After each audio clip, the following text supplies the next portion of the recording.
This is Jennifer Gonzalez welcoming you to episode 162 of the Cult of Pedagogy podcast.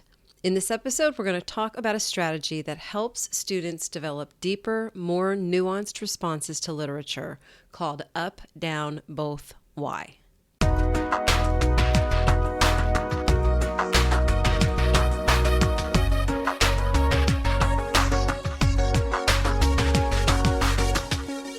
Okay, so first off, my voice is going to sound stuffy for this episode and probably the next one because I'm currently finishing up a 10-day quarantine with COVID. This has zero relevance to the topic I'm talking about today, and I have a very mild case that basically feels like a cold that's making me feel pretty tired. But I figured I would mention it for posterity since this episode will likely live well beyond 2021. This episode is for the English teachers, or for anyone whose teaching includes having students read literature and then asking them to write a response to what they read. Response to literature is a big part of what we do in English language arts. And I know that in my own experience as a middle school English teacher, I often found that part of the job kind of unsatisfying because my students didn't really know how to dig into the text and talk about it in really meaningful ways. I suspect that a lot of teachers have had similar frustrations. My guest today, Stanford University's Sarah Levine, has figured out an approach that does a really good job of solving this problem. It's a way of having students respond to texts with emotions first, and she's had some really good success with it already. It's called Up, Down, Both, Why. It's easy to understand and should be very easy to implement, and I think you're really going to like it. In today's conversation, we'll go over the basics of how it works, but Sarah has written a really thorough blog post over on Cult of Pedagogy that describes it in more detail with lots of visuals. To read that, just go to cultofpedagogy.com, click podcast, and choose episode 162. Before I play the interview, I would like to thank National Geographic Education for sponsoring this episode. During a school year like no other, National Geographic Education is here to offer support with a space to connect, learn, share, and celebrate successes along the way. They invite you to explore National Geographic Education's free tools and resources to engage and inspire K-12 students wherever they're learning, virtually, in person, or a hybrid of the two. Join the community and the conversation with other educators across all social platforms, including Twitter and Facebook, at @NatGeoEducation. That's at @NatGeoEducation. Plus, explore all their free resources by visiting natgeoed.org/learnanywhere. Support also comes from Kialo EDU. Kialo EDU is a free online platform that facilitates discussions and debates with students from middle school all the way up to university level. Using Kialo EDU, students break down their ideas into simple pros and cons, individual elements of an argument that come together into a nuanced understanding of the concepts they're discussing. Whether your students are discussing literature, exploring philosophy, or having a debate just for the sake of it, Kialo EDU helps students express themselves and develop crucial critical thinking skills. It's hard to keep students discussing and learning together right now. So whether your students are all online at once or split into A/B schedules, Kialo EDU will help you facilitate both synchronous and asynchronous classroom activities. So what are you waiting for? Create a free account at kialo-edu.com and try it out for yourself. That's kialo-edu.com. I also want to remind you that just 2 weeks ago, the brand new 2021 edition of my Teacher's Guide to Tech was published. This PDF guide was created to help busy teachers make smart decisions about technology. Over 450 tools organized into categories with quick links to videos that show you the tool in use, plus a thick section of tips at the beginning, including a new section on remote and hybrid learning, and a glossary of over 100 tech terms at the end. I make the guide, and I end up using it all year long as a reference tool. Come check it out at teachersguidetotech.com. And like I do every year, I have a nice little deal for my podcast listeners. Use the code LISTENER at checkout, and you'll get 10% off. That's teachersguidetotech.com. Now, here's my interview with Sarah Levine about the strategy she calls up, down, both why. Hi, Sarah. Welcome to the podcast. Thank you. We are going to be talking primarily to English teachers today. And so anybody who is listening who's not an English teacher can pass this on to the English teachers in their lives. But I am also a former English teacher, so this definitely speaks to a problem I had. And so I think this is going to solve something big for a lot of English teachers. So anyway, before we get into what we're actually going to talk about, tell us just a bit about your work as an educator so that we know why we're talking about this with you. Right. I used to be a high school English language arts teacher in Chicago, where I'm from. And I worked for about 10 years at a high school called Curie High School on the southwest side of Chicago, which is just still a fantastic place with fantastic colleagues. And my colleagues and I saw students struggle with literary interpretation there. And so we kind of worked together to think about feeling as a way into interpretation. And then after about 10 years, I moved on to a doctoral program to understand more about the science behind feeling and literary reading. And now I'm a teacher educator at Stanford University on the West Coast. I don't exactly know how I ended up here, but now I study this kind of stuff for a living. It's not a bad place to end up. No. It's a little bit of paradise over here. Yeah. So we're going to talk specifically, and you sort of gave us a little bit of a hint of that just now. We're going to talk about literary interpretation, or in the younger grades, we just sort of call it reader response. But so much of what we do in language arts classes is ask students to read stuff and then write about it. Right. And so what you have found, and what I've found, and what I think a lot of listeners have found, is that we struggle to get students to just go beyond really surface reading. So you've got a solution for that. Before we talk about your solution, let's talk about this problem of these surface readings. Why do you think this is such a problem? Yeah, it is a problem for a bunch of reasons. And I think one of the biggest reasons, and it's one that I definitely wasn't paying a lot of attention to as a teacher, but I do much more now as a researcher, is what some people call, quote unquote, the discourses of schooling, which is another way of talking about all the kind of norms and traditions and kind of institutional behaviors that we are all used to when we walk into a school. You know who sits in front, you know who sits on the little desks, who raises their hand, who doesn't. And all of those kinds of what they call discourses of schooling have seeped into the way we read and talk about literature. The literature is supposed to be this, experience that you have when you're reading. You have a personal experience, you've got feelings, you've got questions, and so forth and so on. But really since the emergence of high school English language arts in the US, study of literature has been more about, who is the author and what are the details of the plot and what are the names of the characters. And it's really hard to overcome those traditions, even though we are trying really hard. And you'll see that when, like, if you're in a classroom and you say to your kids, you know what, you don't have to raise your hands, let's just talk. A lot of them, they'll still raise their hands because we're all so acculturated into these kinds of ways of behaving in school. And part of that then shows up in when we ask questions to our kids about literary texts, even though we want them to engage in in-depth personal interpretations. We've all just been trained to go the other way. And that is, I think, it could be the biggest reason that we all struggle with going beyond surface readings. So that's number one. Number two is, what teachers and kids all over say all the time, which is, why am I reading this again? Like, what for? And the answer is often to write a paper about it. And if that's the case, then, we've lost most of our kids already. Another issue in the reading of literature surface readings problem has to do with the textbooks and the websites that we often go to that ask our students to treat literary meaning like something like buried treasure.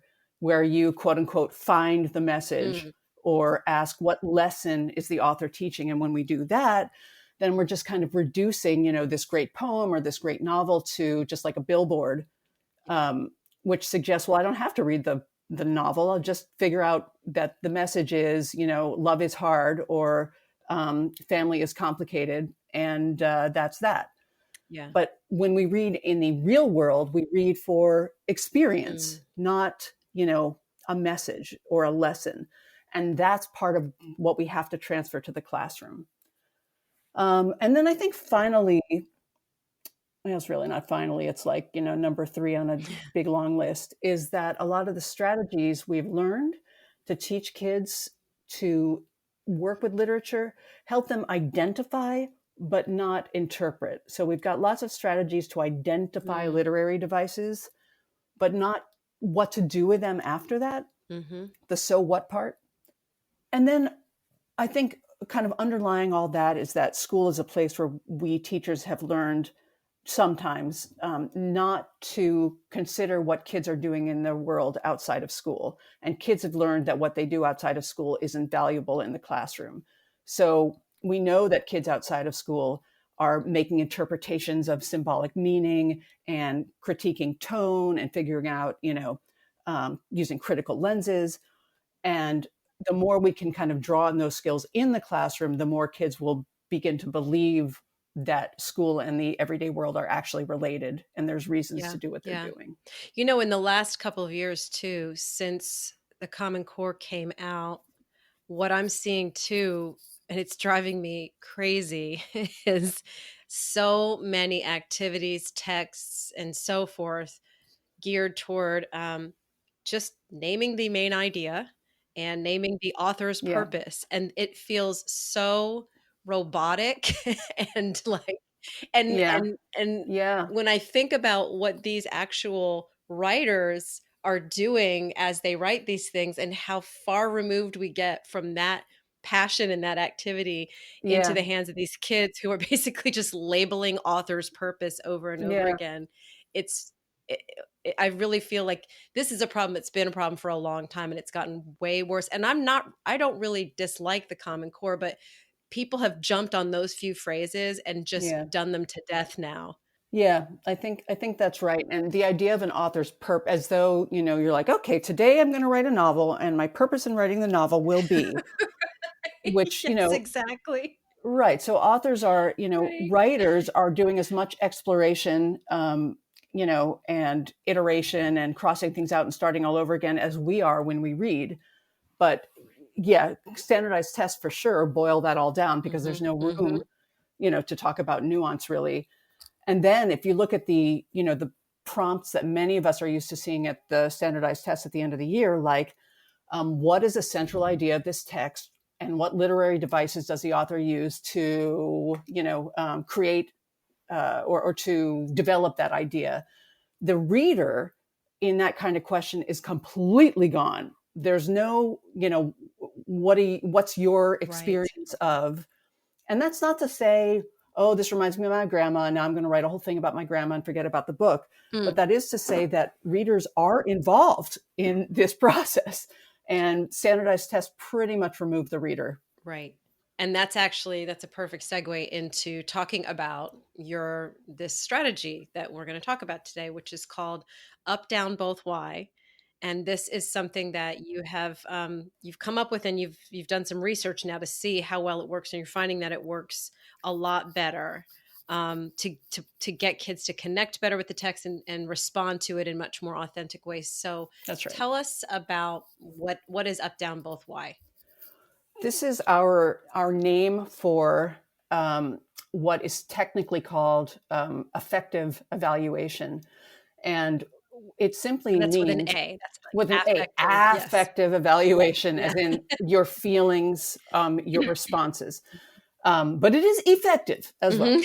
Mhm. So the idea with up, down, both why is that if you as an English teacher approach a text in the classroom by saying something like, what do the flowers mean? Or, what does this setting do? Or what is the author trying to say? Oftentimes, you will encounter silence or, fear, basically, on your kids' parts, Mm, because they know that there's an answer in there, but they're not quite sure what it is. And it sounds mm, like there's probably only just one answer and nobody wants to be embarrassed, and so forth and so on. So over the years, what I found, with the help of my colleagues at Curie High School, was that starting with feeling as opposed to one right answer meaning allowed kids some authority and some sense that they were connected to the text. So when you ask them, for example, not what do the flowers symbolize, but do the flowers seem more positive or more negative or both here in mhm, this scene? mhm, Kids can much more easily be like, oh, it seems more positive to me. And then you say, well, why is that? And then your kids are moving from the literal, there are flowers, to the associative and connotative and interpretative, like, well, they seem more positive here because she's giving them to this guy and that shows love. So now they're moving from concrete to abstract. And that's often where our kids get stuck. And asking them, I think, to my research suggests that having positive on one end and negative on the other gives them kind of something to bounce off of, gives them something to compare to. And it's much easier when you have something to compare to than it is when you're just presented with one thing and you've got to figure out from the entire world of possibilities what's the answer. mm, mhm, So we began using more positive, thumbs up, more negative, thumbs down, or both thumbs, mhm. and why. And that became a kind of a simple uh, approach or strategy that kids could use reading with their thumbs, um, when they're trying to figure out anything from what the hell does this line mean to what's this characters, what do I think of this character, to what are some of the overall big ideas in this text. I would think that an important epiphany that probably happens with a lot of students right off the bat with this is just um, getting the message that yes, you should have some sort of an emotional response, and we want to hear what that is, and then you can actually explore that a little bit, and then come up with your own personal response to this, as opposed to I don't know. It just seems like it would be kind of a breakthrough for a lot of kids right away. It's like, oh, you want to hear what I think of it? That's different. Yeah, I think that's right. You want to hear, first of all, not only you can use, but you, we invite you to, you are allowed to feel in the Mm-hmm. classroom, Mm-hmm. even if it's just a little bit. Um, and also, now I can draw from my own experience here as opposed to looking for a meaning that's embedded in the text and that I have to like find in the text that has nothing to do with me. Right. Right. We also have found that kids are more likely to participate in answering kind of initial questions about meaning, even if it's just with their thumbs. So now a teacher can say, instead of what do the flowers mean, they can say, how did you find the flowers in this scene? More positive, thumbs up, more negative, thumbs down, or both. And then kids are just like sticking their thumbs up in the air. Mm-hmm. Um, so it kind of invites more participation than you might ordinarily get. Right. And then you can look around the classroom and be like, oh, I see one thumb down and like 25 thumbs up. Let's start with a down and see where we go. Mm-hmm. And it validates all opinions. That's right, because you're allowed to have your own personal response to the text. Mm-hmm. Now, there's a difference between your personal response and potentially what an author might expect you to feel, but we get to that later. Mm-hmm. We're starting first with me personally, this seems more positive to me. Now, why is that? And most Okay. of the time, I find that a kid's reading, personal reading of a text, often aligns with where it seems likely the author was pushing anyway. Okay. Okay. Yeah. And then, so in your research, you have found that when you use this approach, you end up with basically richer, more nuanced responses to the texts. Yeah, my research shows big jumps from what a kid is used to doing, which is making a literal summary of a text, Mm-hmm. to connotation, symbolic meaning, thematic interpretation. Mm-hmm. And those things are really where we're hoping that's what creates a rich literary reading experience, not just what happened, Right. but all of the multiple layers that kind of ride along with what happened, how I'm feeling, what the characters are doing, what I do, that kind of thing. What kind of world is this that I'm exploring? All of those things are why we read. Right. And so what, you start with the basic, continuum of positive, negative, or both. But Yeah, what we're going to do now is sort of look at all the different dimensions of looking at a piece of writing. Um, yeah, and how, when you're looking at characters, for example, you could be looking at them on a different kind of a scale. So that's right. let's now, I think we probably have a lot of listeners excited about this idea. So if we can now drill down into some more specific examples of what this looks like when they're talking about theme or literary devices and so on. All right, cool. So there's, a million different dimensions that we read literary texts in or on. Mhm. And some of the most common dimensions are as follows. So you got, you're reading and looking at particular details, Mhm. just small things, a word, a phrase, a repeated pattern in a text. Mhm. You're reading and you're thinking about character. You're reading and you're thinking about thematic meaning, overall worldviews that a text Mhm. suggests. You're reading and you're thinking about literary techniques. And then, kind of maybe the biggest and most distance from the text is you're reading and you're thinking in terms of power, gender, race, um, and how texts are portraying uh, stereotypes Mhm. or sustaining them or disrupting them. So, and that's a lot of what kids are doing when they're reading outside the classroom. Right. Like, man, this is racist, Right. or like, look at that woman. Why is she always dressed in, short shorts, that kind of Right. thing. So this kind of up, down, why kind of lends itself to working at these different dimensions. And what I found is that you kind of can tailor the up, down, both, why to these different dimensions by kind of changing the scale. For example, when you're talking about a specific detail, let's say a word or a phrase in a text, you can talk about, does this seem more positive, more negative, both, and why? When you're talking about character, then you might move to, does this character seem more sympathetic, someone I really want to root for, or more unsympathetic, someone I really, I kind of hope loses, Mhm. uh, or someone I'm really blaming here? Mhm. When you're talking about themes, or I like to call them worldviews, you can think in terms of optimism. Does this text end hopefully, or pessimism? Does this text Mhm. end with a sense of hopelessness about the world or humanity or love or family or war or whatever the hell it Mhm. is?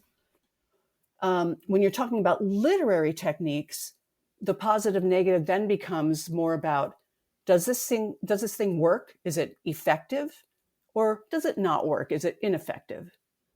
And then I'm moving my thumbs here. You can't see it, Mhm. but just think about your thumbs moving up, down. And then finally, with critical lenses, you're thinking about, is this thing up? That is, does it disrupt stereotypes and bias? Or is it down? Does it sustain stereotypes Mm. and bias? And everything in between. All of these are continuums. So those are kind of the ways you can tailor the up and the down to address these different dimensions of literary reading. Got it. Could we maybe work through one example? Everybody listening probably assumes this already, but you've written a very nice, detailed blog post that's going to go with this interview, where we really Mhm. go through specific details of all these different dimensions. But I'm wondering if we could go through maybe this one about in the literary techniques, the passage that has the and he doesn't, and he doesn't, and he doesn't, Mhm. where you just sort of have students, maybe you could read that to us and then talk about how a student might read that um, on a scale of, I think it's effective, Positive and positive, negative. and negative. Yeah. Or what was the language you used for literary techniques? You can actually think about it in a number of ways, but effective and ineffective is one of those Yeah. ways.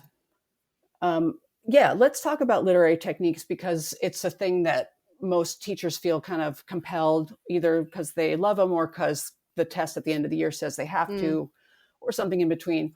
Let's talk about how you can use this technique with literary devices. Okay. So uh, we're using the example of Linoleum Roses, which is one of the vignettes from The House on Mango Street, which lots and lots of people Mm-hmm. have read. Mm-hmm. Um, so let's imagine that you're interested in helping kids see how an author's craft or an author's choices might help kids, might help a reader think what they think or feel what they feel. Like, what are the effects of these literary devices? So oftentimes kids are really good at being like, okay, I found the simile, or Mm. okay, I see that there's a motif of red here. There's red here, here, here, and here. Right. And then the question is, so what? What Right. do I do with that? And that's where, they're like, oh, I don't know, it's red, stop sign, I don't know, blood. I mean, a lot of our kids are way more sophisticated than that, but I'm just kind of working at the basic level here. Right. So in this vignette, Linoleum Roses, if you take a look, for example, at the middle paragraph reads, Sally says she likes being married because now she gets to buy her own things when her husband gives her money. She's happy, except sometimes her husband gets angry, and once he broke the door where his foot went through, though most days he's okay, except he won't let her talk on the telephone, and he doesn't let her look out the window, and he doesn't like her friends, so nobody gets to visit her unless he's working. So there's a couple ways you can use up, down, both, why when you're thinking about literary techniques. One is, let's say you're asking kids to think about a literary technique like repetition, Mm-hmm. motif, pattern. So you can ask them to go to the text and take a look at what repeats. In this case, one of the kind of the most obvious things is this repetition of except, Mm-hmm. or and he doesn't, and he doesn't. Mm-hmm. So kids are good with that. They got that part. Mm-hmm. Then you're like, so what does it mean? What's the author doing here? And then they're like, I don't know, or I'm definitely not going to answer because I could be wrong, Right. or who knows? So then you ask them, all right, what is this except, and he doesn't, and he doesn't? Does that seem more positive here, more negative here, or both in this context? And kids, for the most part, having read this in class and used up, down, both, why myself, they'll be like, it's negative. And why is that? Because he is controlling her and he is not letting her see her friends. And then you might even push them to go more abstract a little bit and say, and why is that negative? If I'm like a Martian coming down to, watch Sally in this room, why is that negative? And they'll be like, control, power, limits. Those are the kind of places they go when they're explaining their up, down, both, whys. Yeah. And now you have an understanding, whoa, this repetition of and he doesn't, really does help create this effect of entrapment or limits or, being overpowered. Yeah. Yeah. So that's one way of using up, down, both, why. Another way is to not ask them to think about literary devices first, but simply to ask them to look at where they've upped and downed and both when they're reading a text. Mm. We use arrows, Mm-hmm. up and down arrows as annotations. Mm-hmm. And when we do that, if a kid is kind of just annotating as they go, they look back at their text and they say, oh, wow, I got like a bazillion down arrows here, here, here, and here. Mm. What do those phrases where I use down arrows, what do they have in common? What connects them? And looking that way actually leads them to identify literary devices. Oh, there's a lot of repetition here. Mm-hmm. Oh, this is all about stuff that this woman has. So then you're kind of going in it backwards. You're looking up, down first, and then you're going to, what kind of literary device am I seeing here? I would think if you've got the right kind of nurturing classroom culture, also, this is exactly the kind of exercise that can lead to really, really rich conversations about literature where people end up pointing things out that you never even noticed. Even if it's in a passage that you've read 10 times, all of a sudden you see something through somebody else's eyes and say, oh my gosh, that too. Yeah, I didn't even realize that. Yeah, there's that. And another thing that I found with the up and down is that sometimes A kid's like, this is definitely down. You're like, what? I definitely saw this as more up. Right. And then they offer you a reading that you really had not considered Hmm. and that actually is responsive to the text. It's just another way of thinking Yes. about things. And the arrows kind of help highlight those differences so they become places where you can lead Yeah. discussion. Man, and this is the reason so many of us became English teachers in the first place, is to have those kinds of moments. I know. Those are the moments that we want, and they're really hard to come by. Even if you're an awesome teacher, with awesome kids, it's just busting through all the other stuff that an English class is required to do Yeah. is really hard. So the arrows, this up and down, this feeling thing often helps to kind of bust through all of those other requirements of the English language arts Yeah. class. And then the last way to kind of use up, down, both, why in terms of technique is to think about it in terms of effective, ineffective, and everything in between.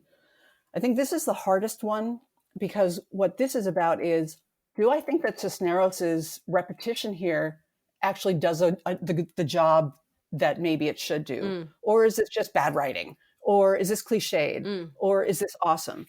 Now, kids don't often have the experience with, let's say, the short story genre to be able to say, like, oh, this is great writing, this is Right. crappy writing. Hmm. But they do have that experience with other kinds of texts that they often read outside the classroom, Right. from movies to songs, to, advertisements. Yeah. Yeah. I mean, I And could even see practicing it with short YouTube videos or anything like that. TikTok. Yeah. exactly, like, oh, this is so, like, this dance move is so lame, or this is a total cliche. I've seen this a million Right. times. And then what you're doing is you're bringing them back to genres they're less familiar with, maybe giving them like 3 vignettes from The House on Mango Street Hmm. and saying, which do you think is most effective? Mm. Or which line do you find to be most positive and why? Or which vignette would you get rid of because it doesn't do the job of making you feel, up, down, both, why, or sympathy or lack of Yeah. sympathy. Yeah. So that's a kind of way to get at efficacy. Yeah. Okay. So what we've looked at right now are sort of all these different scales that we can present to students and all these different ways of looking at the literature. Then we actually, need to get them to write about it or something like that. So we're going to talk a little bit right now about just fine tuning the process and some of the problems that can come up with this process. And the first one is, what if students aren't sure how to actually communicate their interpretation? They know they have a feeling about it, and they've Right, identified this here is effective or not. But then how do we show them how to communicate that? right. So, and this is one of those, we've all had kids who are like, I know what I want to say, I just don't know how to say it. Mm. Or I have this inchoate feeling in my mind, but I don't either know the language, or I'm not sure if it's okay for me to say it the way I'm Mm. thinking it. Mm-hmm. So, one place to go is sentence stems. Mm-hmm. Some people love them, some people hate them. Um, I like them as super generic jumping off points. Mm. So, for example, if I've circled, the phrase linoleum roses, and I'm like, ooh, linoleum, like linoleum, I know we have it in my kitchen. Mm. It's kind of every day. And then roses, those are beautiful and they're supposed to be all special and everything. So now I have this weird combination of like the everyday and the special, and maybe the crappy and the special. How do I talk about that? So a sentence frame like, this image creates a sense of, and now you've already got your up, down, both, why. You've already got the language, control, Mm-hmm. power, abuse, or the language creates the feeling that. Mm-hmm. Those are super generic. You're not stealing a kid's individuality to kind of give them a sentence frame like that. The language is academic enough, but it's still everyday enough that a kid can feel like they own it. Yeah. So I often use sentence stems like that, and I create them. And I've got some on my website that we can link to if you want to use them, or you can just make your own for each dimension. The character here is portrayed sympathetically, or I think the author makes this character unsympathetic because, Mm. or this character to me seems both sympathetic and unsympathetic here, here, here, and here. Yeah. So those are just jumping off points for kids. Okay. Okay. What about, I would also think that just teacher modeling in general. I know that with my own students, that was probably my number one teaching technique is I would write my own things right in front of them so that they could see how I was thinking and how I would play around with the language. And that seemed to help a Yeah, lot too. I like that. And I also like, a thing we often don't do, we ask our kids basically to write these, interpretations and critical analyses all the time, but we often don't give them real life models Yeah. like movie reviews Yes. or song reviews. And if you look at the language in those movie reviews and song reviews, you'll see the same kind of language we're talking about here. Yes. So giving them those kinds of real world examples can be helpful too. Great. So, another problem that you identified is that sometimes students will only consider their personal readings and not what you're calling the authorial reading. Talk a little bit Right, about right. that. Yeah, I think this is kind of the place where a lot of teachers, including me, get stuck. That is, a kid has their own personal response to a text, which we want, Mm-hmm.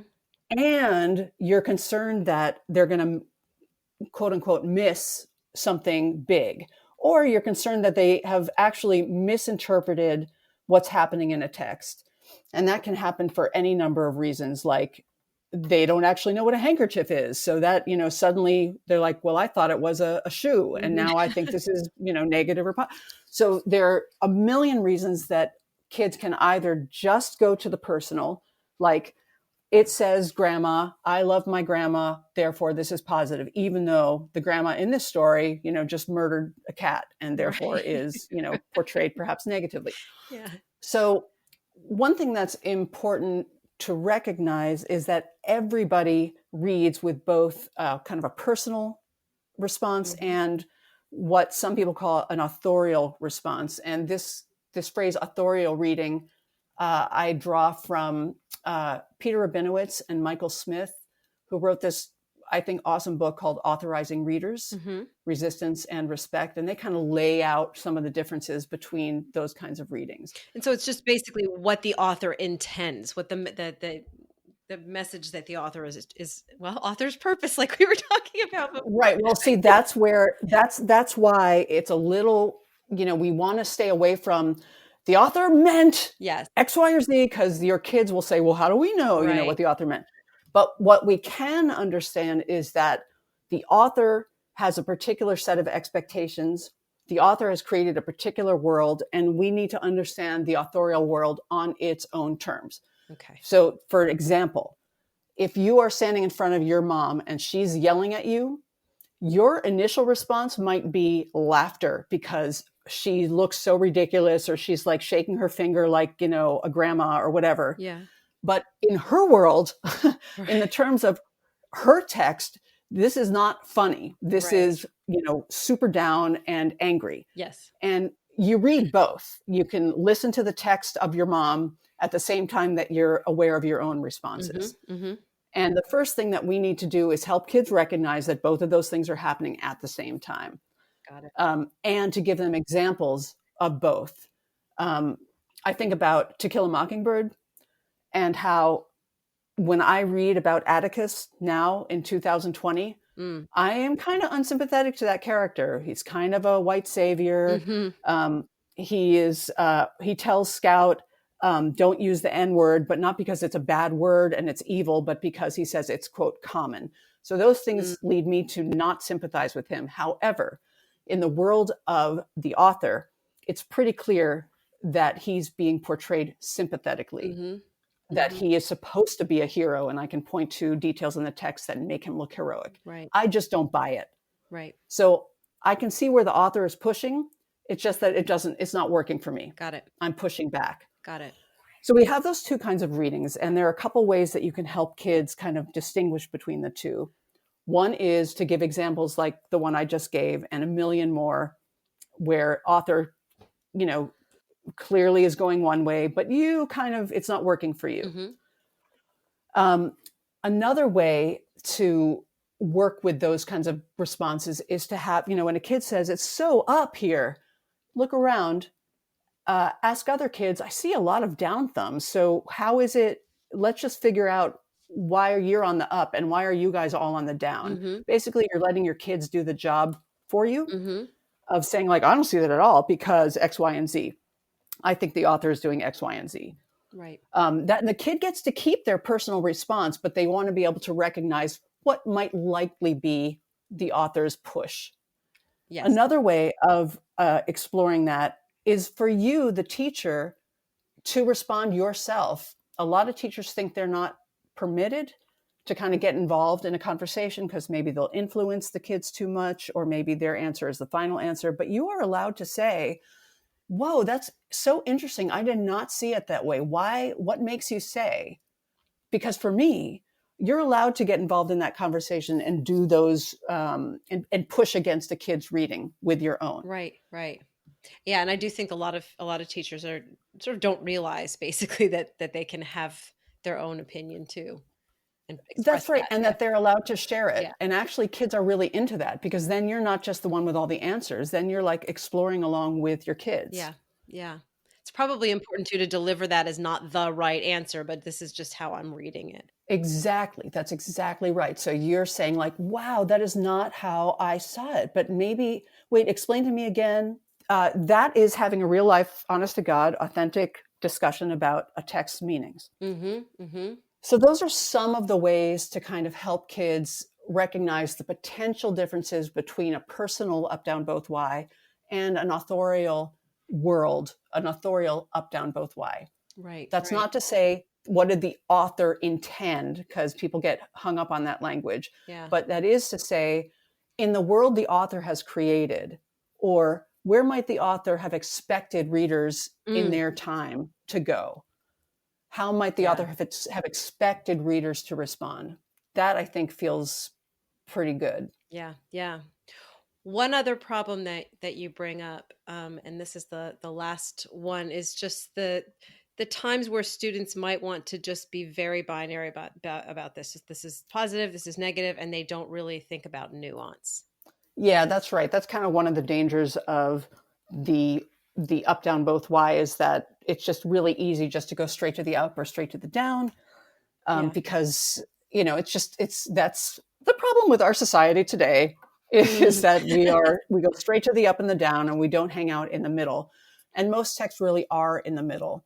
So for me, when I use this technique, I'm all about the both. And in fact, I find that most kids go to the both pretty quickly because much of what we're giving them to read is pretty nuanced. And if it turns out we're not giving them nuanced stuff to read, then that makes us go back to our, drawing boards and look for texts that in fact are a little bit more ambiguous and a little more complex. Yeah. So I go straight for the both. Or sometimes kids take their thumb and they're moving down the 180-degree arc, so it's not straight up, it's a little to the side. And pushing for that nuance is super important, and it can be hard to remember. So always with the both. Yeah. So first of all, thank you for sharing this, because I think this is the thing that I love about it, is that it's pretty simple. It doesn't require someone to go and take a whole day of PD to learn how to do this. I mean, I think once you get this as a teacher, you get it and you can try it right away. So I think that's great. If teachers did want to, connect with you a little bit more online or learn more from you, where would they go? They can email me. And my email is srlevine@stanford.edu. They can go to my website, which we can post. Okay. Yep. Because I have a few more resources there, not a ton, because I'm just a crappy website builder, but a few more resources there that might be useful. Okay. And they can also reach me on Twitter. And my handle is... I don't know what my handle is. I'm looking at it. It's S_R_Levine, Levine. There it is. So you can see I'm super active on Twitter. You might get but I will totally check it. I will totally check it. Cool. And I'd love to hear from people, because every time someone contacts me about this strategy, I learn more about how it works and doesn't work. Yes, absolutely. Absolutely. Well, thank you so much, Sarah, for sharing all this with us. My pleasure. To read Sarah's blog post where she goes more in depth on this strategy, visit cultofpedagogy.com, click podcast, and choose episode 162. To get your copy of the Teacher's Guide to Tech, visit teachersguidetotech.com and remember to use the code LISTENER at checkout to get 10% off. Thanks so much for listening and have a great day.